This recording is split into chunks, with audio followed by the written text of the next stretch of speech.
రాబోయే ఘట్టం ఏంటంటే రతీదేవి ఇప్పుడు మన్మధుడిని శివుడు భస్మం చేసేస్తాడు. శివుడు తపస్సు భంగం అయిపోయింది, పంచబాణాలు వేసేసరికి భస్మం చేసేస్తాడు కోపంతో. అప్పుడు రతీదేవి ప్రతిభిక్ష పెట్టమని శివుడు ప్రార్థిస్తుంది. ఇప్పుడు ఆ ఘట్టం మనం చూపిస్తాం. దేవదేవా శ్రీని ఉన్నారు దేవదే బాగా తీరుస్తుంది. దేవదేవా దేవదేవా దీనపాల భోగిభూషణ శంకర పతిం పతిం దేహి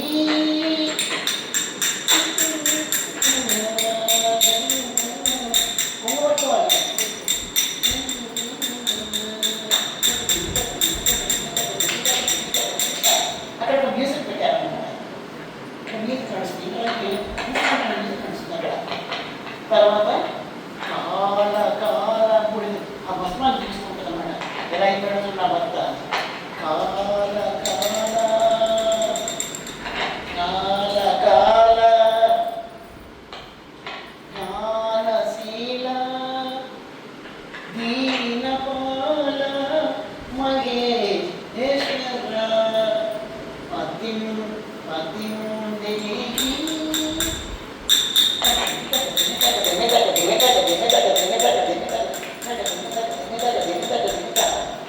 అప్పుడే కూడా పరమశివుడు లేవడు.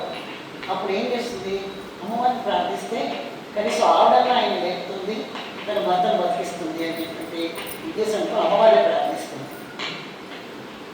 లోక జననీ దైత్యదమనీ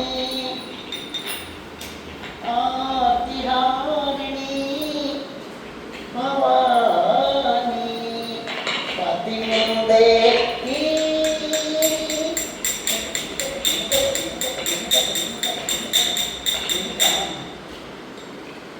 ఇది రతీదేవి చేసే డ్యాన్స్.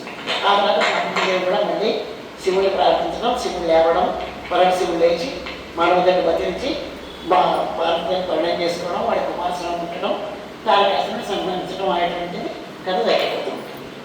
ఇది ఆయన కుమార సంభవం అనేటువంటి మిక్చర్ రాశారు. ఆయన యంగ్ సమయంలోనే ఎన్ని బ్యాలెన్స్ రాసేసారో, అమృతమదనం, ఉలూపి అర్జున, అలిమేలుమంగారి వ్యాసం, ఉలూపి అర్జున, తారకాసుర సంహారం, కుమార సంభవం, ఒకటి కాదు ఆయన రాసినది. తర్వాత సేవనదేమో మామూలు ఆయన వచ్చేసాయి. అంత సోలోస్ కూడా ఆయన రాసేవి ఎట్లా ఉంటాయంటే ఆయన ఒక స్పెషల్ తీసుకొస్తారు. అందులోంచి ఆ బ్యాలెలోను ఒక స్పెషాలిటీ తీసుకొస్తారు, ఎక్కడా లేనటువంటిది. ఇప్పుడు కుమారస్వామి అంటే ఈ కథ అంతా వచ్చింది, భారతీయ ధర్మం ఇదంతా వచ్చింది. అలాగే ఉనికి అర్జున ఎప్పుడు చేయరు. అర్జునుడిని ఒక